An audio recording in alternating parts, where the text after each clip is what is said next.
Hey everybody, this is Matthew Soltesiak, and you're listening to Not the Same Old Lions podcast. This season, it's all grit. I speak with a variety of guests and interview key players, gaining more insight on what makes this team go.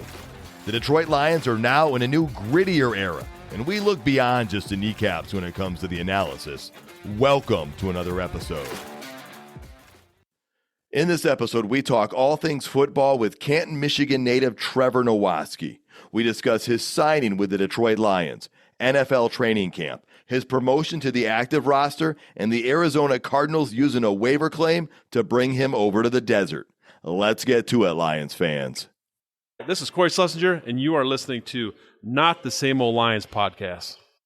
All right, well, Trevor, welcome to the show. Thank you so much for taking the time to be here. Thank you. Thanks for having me. Appreciate it. We're getting close to the NFL draft, and I want to go back to what things were like for you a year ago. But before that, I'd like to take the listeners, or let the listeners learn a little bit more about you.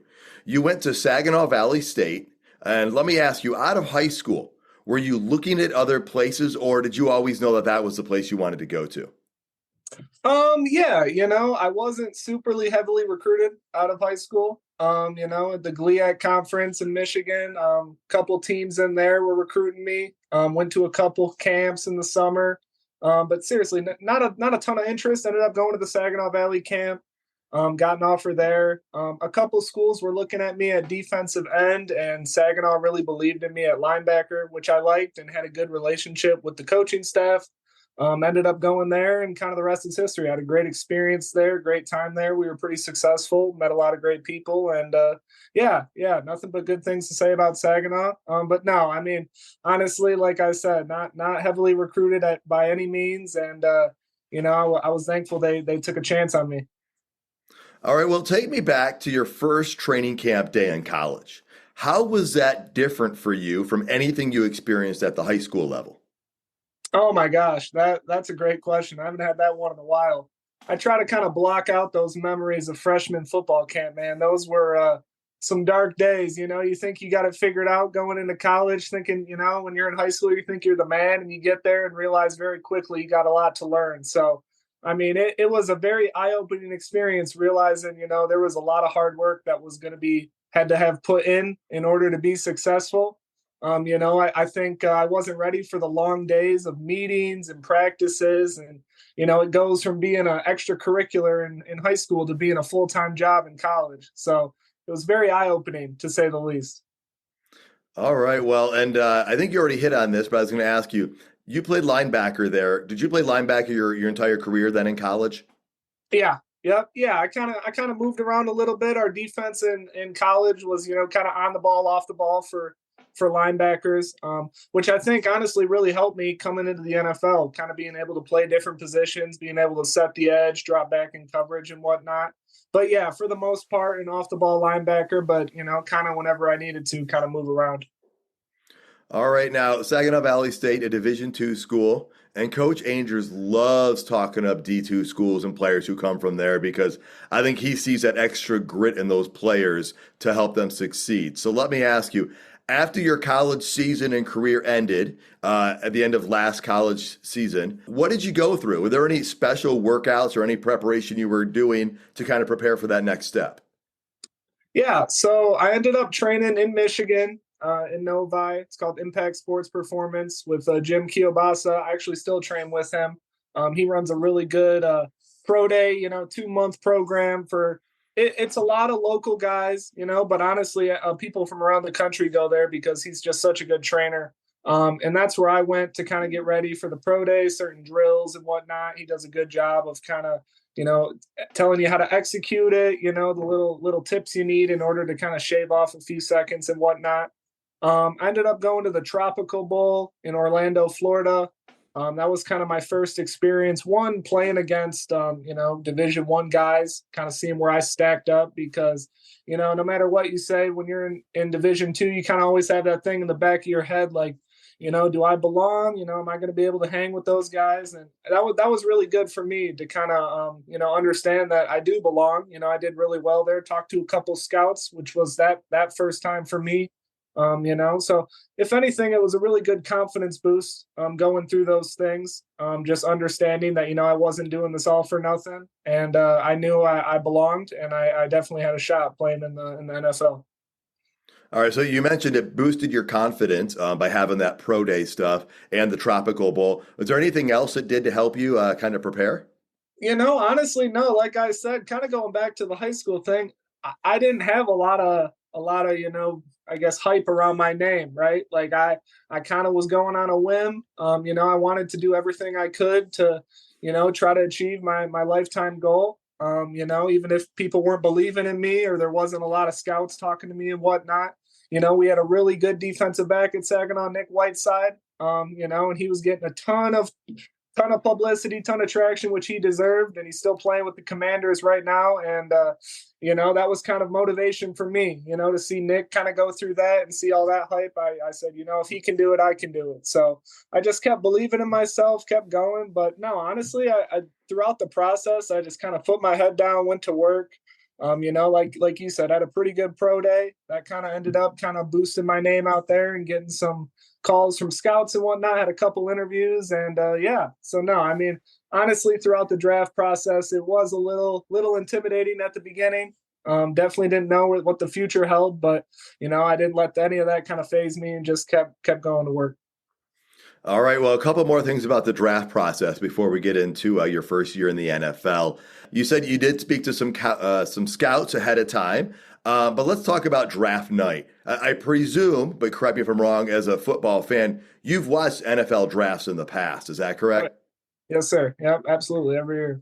So, what was it like watching it a year ago? Usually, obviously when you're not in the draft, you're just excited to see what your team picks, right? Obviously, I'm from Michigan, big Lions fan, and I was always just excited who the Lions going to take.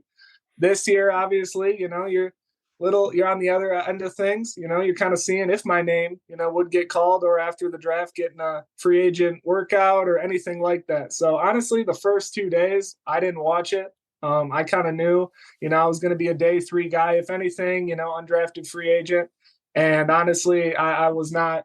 I was just trying to kind of get my mind off of it, do other things. I ended up, I think before the third day, I went golfing with my buddies. Anything to keep my mind off it because obviously it's a little bit of a stressful time. So definitely on the other ends of things, this or last year it was a little bit nerve wracking for sure. So yeah, definitely a different experience when you're a part of it.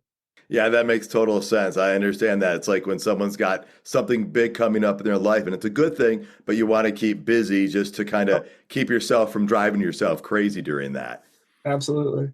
Yeah. So I heard, and please correct me if I'm wrong or if this is true, but that you got at least one phone call on Saturday before the draft ended. Did that happen?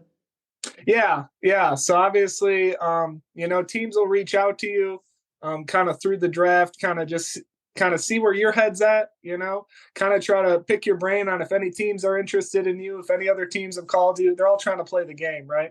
So, yeah, I think I had 1 or 2 teams call me on Saturday, and you're getting all excited, you think, okay, yeah, one of those teams could either draft me, get me undrafted.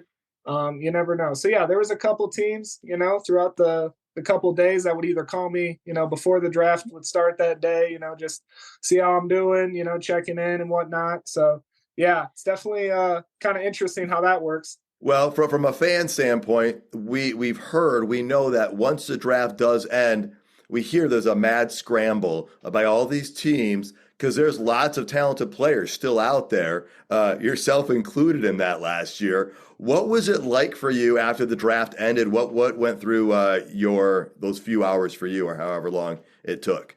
Yeah, right. So from what my understanding was, I thought that the draft was going to end. My phone would start blowing up. I'd have to pick between 2 or 3 teams, and I'd be on my way to one of those teams. That was not the case. I ended up kind of waiting around for about an hour. It might have been different in my mind. It might have been a lot less, but it felt like hours. And I'm sitting there like, damn, I thought, all these teams were calling interested up until the draft, and all of a sudden my phone's not ringing, and I'm like, geez, what's going on?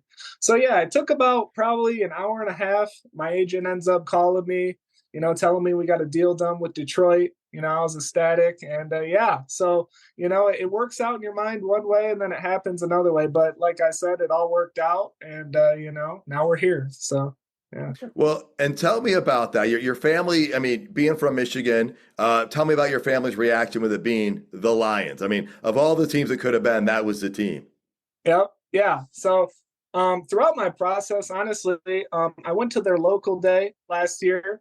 I met some of the coaches, did a little workout.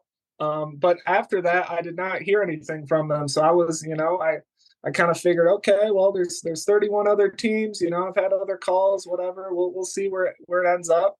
And then for them to kind of be the only team to sign me at the end of the draft was, yeah, it was unreal. I mean, I can't put it into words. I was outside just kind of trying to figure out what was going to be the next step. If nobody called, all of a sudden my agent calls me. I run back inside. We're all hugging, celebrating. We went out that night and had a good time. And yeah, like you said, it couldn't have been written any better. To be the hometown team. It was so surreal for sure. That's awesome. That is such a great story, too. I am so happy that it happened that way for you. Yeah. Now, let me back up a minute. I asked you what it was like going from high school to college. How was your first day of camp with the Lions in the NFL different compared to the college level? I think it's a little bit different in the sense that, you go from, especially it being your hometown team, you kind of put these guys on a pedestal, right? Coach Campbell, all these things. Hard Knocks was the year before. You're watching all these guys, and all of a sudden now you're playing with them. So, just kind of being in the locker room with them and kind of having to take a step back and be like, oh my gosh, that's so-and-so. Like I was just watching him on TV, and all of a sudden you're in that position. It was definitely just kind of for a second, for sure, being a little starstruck. Just kind of having to take a step back, just realize it's just football. It's just on a little bit bigger of a stage, but yeah, I would say, I kind of, once again, didn't really know what to expect. I didn't know, how the NFL worked, the ins and outs and whatnot, but I would just say, yeah, the kind of the celebrity aspect of it, right? So, first meeting, Coach Campbell's up there and you're just sitting there like, oh my gosh, that's Coach Campbell, so definitely just took a step back in a sense and be like, oh my gosh, like where am I? Like how did I get here? So yeah, that's Coach Campbell, and you're in the same room as him, and he's talking to you. You're not like watching him on television talk to other people. Yeah, no, seriously, it was very eye-opening, But like I said, at the end of the day, once you just kind of get through that couple minutes of starstruck, whatever, you're like, all right, like I'm here to play football. That's it. So I think that starstruck thing is probably the biggest thing that may have even surprised you. But other than that, was there anything else that surprised you about OTAs or training camp in the NFL or anything that impressed you or stood out to you? I would say I think one thing about Detroit was just how embracing everyone was. Everyone was super, obviously it's a little cutthroat, right? Because it's a little different than college where everyone's trying to make the team. So you're in a room with 6, 7 guys who, you're friends with, but at the same time, like you're all fighting for jobs. But it never felt like that. It never felt like, people were trying to like undercut you or any way like that to try to get an edge. Everyone was super helpful. If I ever needed anything as a rookie or needed advice on something, there was always someone I could talk to and kind of steer me in the right direction. I just didn't really, like I continue to say, I didn't know if it was going to be super cutthroat. I've heard stories about that on other teams, but no, in Detroit, it was very, just kind of like a big family. Everyone was trying to help each other. So. Yeah. That's awesome to hear. I was actually down at training camp last summer with Coach Angers, and I was fortunate enough. He introduced me to your mom and dad at training camp, and your mom talked about you growing up a football fan and being a big Detroit Lions fan. You kind of talked about how it was a little surreal at first, but once training camp happened, did those moments did they come back, or, I mean, were you just too busy busting your butt to try to have some of that really hit you? Yeah, no, you just hit on it, man. I mean, at the end of the day, you don't have any time to kind of take a step back. You're just going from one thing to another. I know the situation. I know I'm at the bottom of the totem pole trying to claw my way to a roster spot. So there was no time to kind of take a step back at that point and kind of look around. Like you just had to put your head down and go to work. and after that, let the chips fall where they may. So, like I said, after a while, you kind of realize like everyone's just a normal person. Obviously it's just a lot of cameras on you. It's just a bigger stage. But like I've said a lot of times, it's just football. It's just, there's a lot more eyes on you. And the stakes are a little higher. But at the end of the day, it's football. So That makes sense. Now, fans who go to training camp see you guys for about an hour and a half to 2 hours, however long that practice is. But training camp is more than one day, it's multiple weeks. But could you take us through what's just one typical day from training camp like? yeah. So yeah, I kind of always talk about just there's just so much more that goes into it than that small frame that the fans get to see. There's just a lot of meetings, I would say. The game's a lot more mental than physical. So you're in the classroom a lot of times from, whenever you're not on the field, you're really in the classroom, whether it's reviewing film, talking about the practice, talking about before practice, what we're gonna do, talking about the scheme they're gonna, install that day, coverages, whatever. So yeah, I mean, it's probably a typical work days from, I'd say 7 to 7, probably a 12-hour day. And and you gotta rehab, you gotta recover, you gotta make sure your body's right.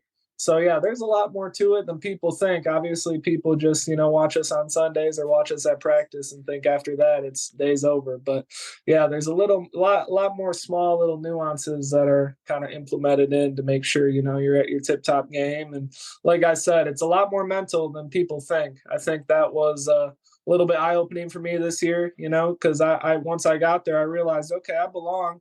But it's definitely you gotta have your mind ready because it's definitely a lot more, I guess, detailed. That makes sense. Well, through training camp, you get to that first NFL game, the preseason game for you against the Giants. What was that like taking the field, and what was that experience like for you, suiting up as a Detroit Lion and taking the field at Ford Field? Yeah, yeah. So we kind of go back to what you were saying about how I didn't really have time to kind of take a step back, realize where I'm at. And yeah, I don't know what happened that day. I guess it just kind of all hit me at once. But yeah, all of a sudden I'm running out of the tunnel at Ford Field. And I'm just looking up like, how the hell did I get here? You know what I mean? Like you go from, my senior year at Saginaw, and then you just kind of there's no stop right into training camp and all this stuff. And all of a sudden I'm looking up and I'm like, geez, man, what the hell? So it was I mean, I continue to say it, but really I just can't put it into words. Like I had no idea, just so thankful, for how it all had worked out up until that point. And, like I continued to say, I just was going to go out there and put everything on the line, and whatever happened happened. And that was kind of my motto throughout training camp, throughout my training, everything. As long as I gave it my all and continued to put in everything I could, that I'd be satisfied with the outcome. So Well, it sounds like your attitude and your mental perspective is what carried you through everything and probably got you to where you are today because, as you said, you weren't heavily recruited, right? And so there are D1 players who didn't get drafted and didn't get invited to training camps, and yet you did. And so training camps going, your name's come up a few times at that point. I remember hearing about it. You were making an impression, but there's that cut down day. And in the past, they used to have two levels of cut down, but they changed it. So it's just one cut down day. I think you already said it. As long as you gave everything, you were going to be satisfied. But kind of how did it all go down? Kind of take me through that process. yeah, so obviously, you kind of have an idea. I feel throughout camp, like you said, whether you're getting more reps, whether you're getting less reps. I mean, obviously in the back of your head, you kind of have an idea, but I truly didn't. Like you said, I'm making plays in the preseason games. I'm doing well on special teams, and it's coming down to that last day, and I didn't really know what happened. I felt like like I said, I made a good impression. I felt like, I was doing good things on the field. But I really had no idea, and then obviously cut day happens. I end up getting released and signed to the practice squad. But, for me, I knew I had a good relationship with everyone in Detroit. And, I truly believed what they were telling me and, how they had a plan for me and everything. So, in my eyes, it all worked out, and obviously my career's still going and whatnot. And we'll get into that, but yeah, now it's definitely a wild ride, right? Like you go, you build all these relationships and whatnot, and then there's just this one day where, thankfully I was able to stay on the team, but a lot of guys, they're just you never see them again. So it's definitely a unique kind of aspect to the game, something I had never gone through. So it was definitely a kind of a wild experience going through it for the first time. That makes a lot of sense. And you brought up the practice squad. That's right where I was going next. You weren't on the active roster, but you got signed to the practice squad. So, can you explain kind of what that felt like and what that means to the average fan who might know what an active roster is, but they don't know how the practice squad works? Honestly, I think in Detroit, when I got signed to the practice squad, they told me that, hey, it's not an extension, or it's not like, in certain teams, I feel, there's the active roster and the practice squad, and, they're looked at differently. I didn't feel that way in Detroit. I felt like, it was just one big unit. And honestly, you have to stay ready. And honestly, so for the practice squad, yeah, you're doing everything that the active roster guy does, right? Like there's no like separate schedule for you. You're doing every single thing that they're doing.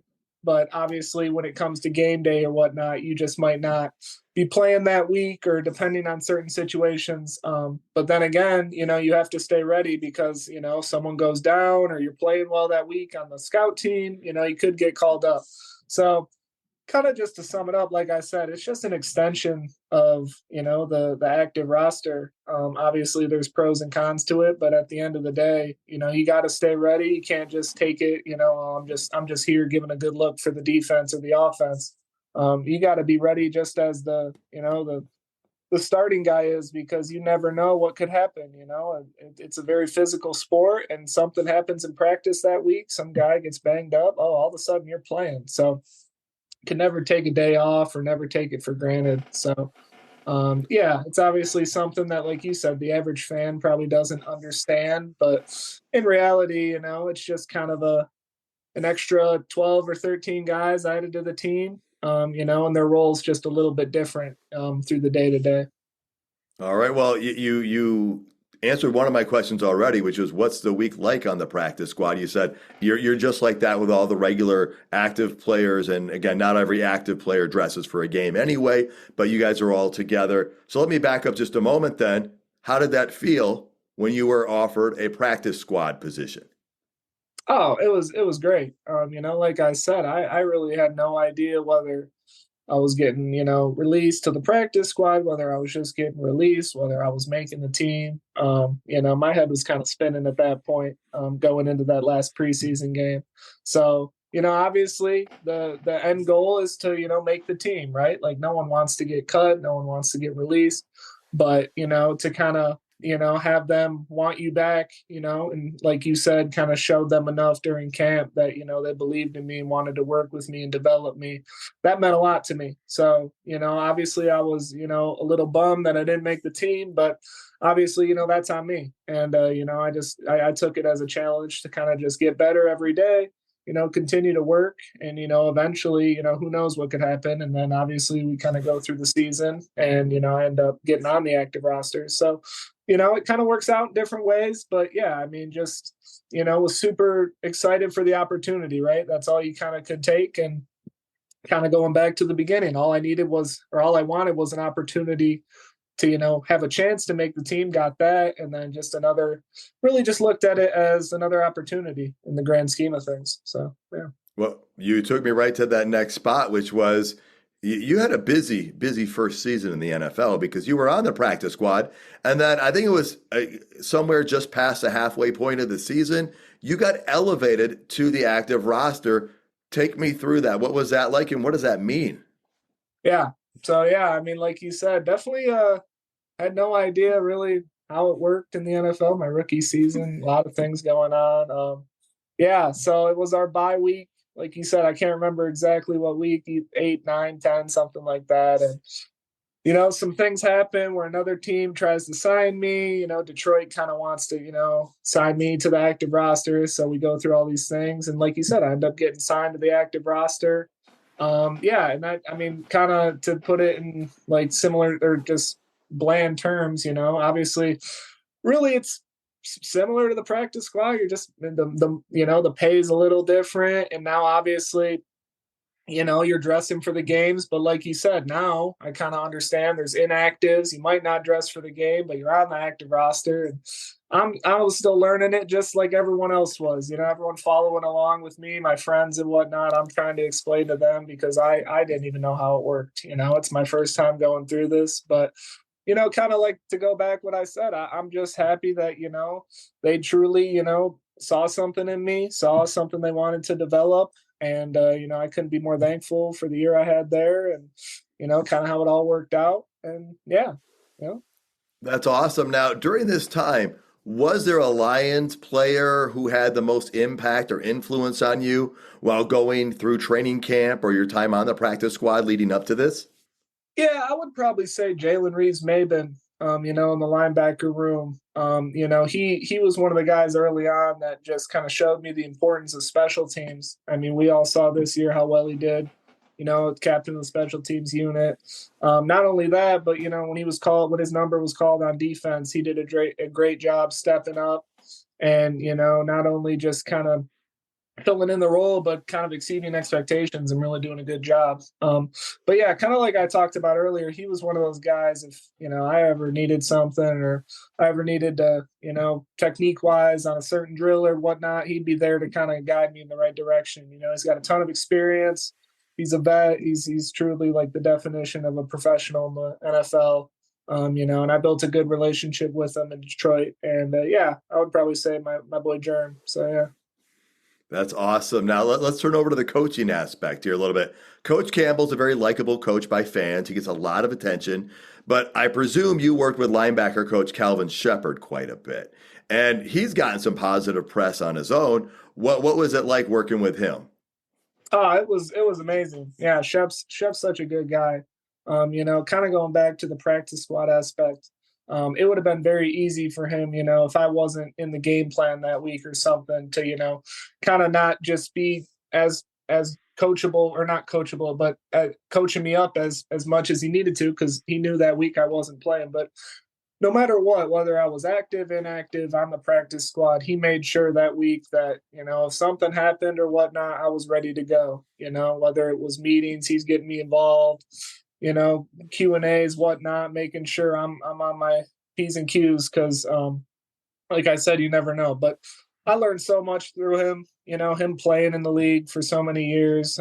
It's great to have a source of knowledge like him. I was very thankful for the time I had with him because, like I said, it would have been very easy for him to kind of, when certain weeks and whatnot, not be, as attentive to me as he was. But no, I have nothing but good things to say about him. Like I said, I felt like built a good relationship with him, and I progressed so much as a player through him throughout the season. So yeah, it was a great time having Shep as my LB coach for my rookie year.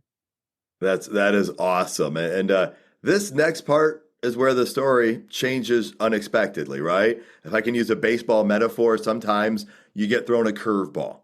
The Lions had a lot of moving parts on their roster due to injuries, shuffling of players to different positions. Detroit tried to move you back to the practice squad. They did this with a number of players, but the Arizona Cardinals put in a waiver claim on you. Can you explain to the average fan, what does that mean? Yeah. So, I mean, I guess the way I try to explain it to like my friends and whatnot, right? A lot of people play fantasy football. They understand that, if you're third on the waiver wire and you're trying to pick up a certain player that week and someone tries before you and then they get the guy, right? So, I mean, that's really what it is. So, that week they were, I don't know how it works. I don't know where they were on the waiver wire, whatever, but if nobody claimed me, I go back to Detroit and I'm on the practice squad, but that wasn't the case. Obviously, they saw something in me and made a waiver claim, and now I'm an Arizona Cardinal. And, like I said, I have nothing but good things to say about Detroit. How we handled the situation was I totally understood it. Like you said, moving parts, the linebacker room's healthy. We're getting guys off of IR. I understood. No bad blood there. I get it. It's a business. And, but no, I'm super excited. for the future in Arizona. I think it's a great spot for me. I think I like the way we're moving. Now my career kind of takes a turn, and yeah, I'm excited for upcoming OTAs, upcoming camp. It'll be a new experience for me, and I can't wait. That's awesome. If I'm correct, you originally signed a 3-year contract. So you are under contract with the Arizona Cardinals for 2 more years, and it's the off season right now. So what is life like for you? Yeah. It's just, I would say, not as physically demanding, obviously. Still working out every day. Like I said, I still train. I'm back in Michigan right now. I'm training in Novi. And just keeping my body in shape, keeping my mental in shape. Just getting my body and my mind right for camp. So it's not like you're just taking it off, going on a ton of vacations. You're just staying ready because obviously, like we've seen throughout this kind of conversation, a lot of things can happen, a lot of moving parts. Your job's never as secure as you think it is. So you always got to kind of stay ahead of the curve in terms of that, because if not, as you can see, it can kind of change very quickly. So That makes sense. And like you said, getting claimed by another team off of waivers really should be considered a compliment because it means they saw something in you. And if I'm not mistaken, by them claiming you, that put you on their active roster. Is that correct? yeah, yeah, right. So I ended the season on the active roster. And then obviously when you go to the off season, it just turns into a 90-man roster. So, that's great. Like you said, I'm super excited. They saw something in me. I've had great conversations with everyone there, the coaching staff, the GM, everybody. And, but at the end of the day, you still got to make it through camp. Right. So it's obviously, like you said, very complimentary, to see that they believed in me. But that doesn't really change my mindset or anything, how I see things. You still got to have the same mindset I had last year going into Detroit and, just continue to work. And like I said, just see what happens. So. Well, in your first year in the NFL, you spent time with 2 different organizations. And so what are 1 or 2 things that you learned most this past season? And are those things that might help you going into your second season? I would just say, don't get too high or low, no matter the situation, right? Like we've said, it's been a bumpy ride. There are a lot of highs, a lot of lows. But I feel like if you let those kind of get to your head, it could be kind of catastrophic to your career and whatnot. So I try to just stay level headed, no matter the situation. Whether I was on practice squad, active roster, whatever. I never felt like, I had made it, or I mean, obviously very fortunate to be in the situation I'm in. But yeah, I felt like that was probably the biggest probably thing I learned. And yeah, I would also say just building good relationships no matter where you're at. I think it's important. I think in all aspects of life. But I definitely learned that my first year. Because you never know when you'll need those relationships, players or coaches. And they give a lot to you, so it's important to kind of do the same for them. So I just felt like building good relationships and, kind of just staying where your feet are probably 2 of the biggest things I learned this past season. That's awesome. That might go to this question I have next, which is I've got a variety of listeners on this show. Is there any specific advice you'd give to someone trying to fulfill a dream of theirs like you did, trying to make it to the NFL? Yeah, I would just say to be consistent, right? I feel like, at a young age, I always felt like, I had an idea of what I wanted to do. I had goals and all these things, but I felt like early on, I didn't have these plans. I didn't have these small steps in order to achieve that goal.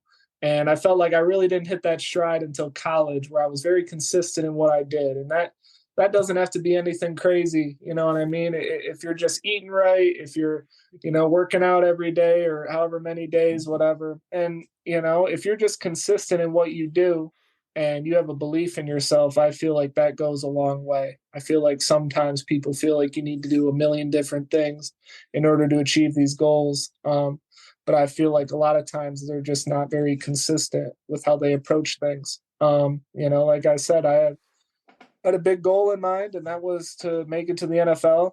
I felt like I was very consistent in my approach. How I looked at things, how I took challenges on, adversity. I feel like there's a lot of different ways it could have worked out if I had kind of, folded or, looked at a challenge in a negative aspect. So, I mean, it's kind of overset. It kind of might fall on deaf ears, but just to be consistent and believe in yourself, no matter, where you're at, right? Like I said at the beginning, I wasn't heavily recruited, even out of college. Didn't know what the future held, but I believed in myself, had that belief in myself, and now we're here. So, like you said, if I don't like to, be like, oh, look at me, but I mean, I am proof that if you do that, the sky's the limit. So you really never know what could happen if you just kind of believe in yourself. And yeah. That's awesome. And again, that's a perfect example of working hard and not giving up, even if you're not getting all the accolades early on. So if I think back or look back to that first half of the season when you were with the Lions and the preseason, do you have a favorite memory or so that stood out during that time? Favorite memory. For me early on, we kind of talked about it. That first preseason game was definitely probably just the most surreal. I would say obviously the first game I played in during the regular season against the Saints, just to kind of see all the hard work paid off. And then when we played the Vikings and clinched the NFC North, I got my first tackle. And obviously we clinched the NFC North. So, what a unreal season, I had with them. And it just felt like it kept getting better and better and better. It just felt like I was in a dream. So yeah, a couple of those memories stand out. Like I said, I had a great experience. Nothing but good things to say. I'm excited. I'm more than excited for my time in Arizona. And we're going to see where it goes and just continue to work.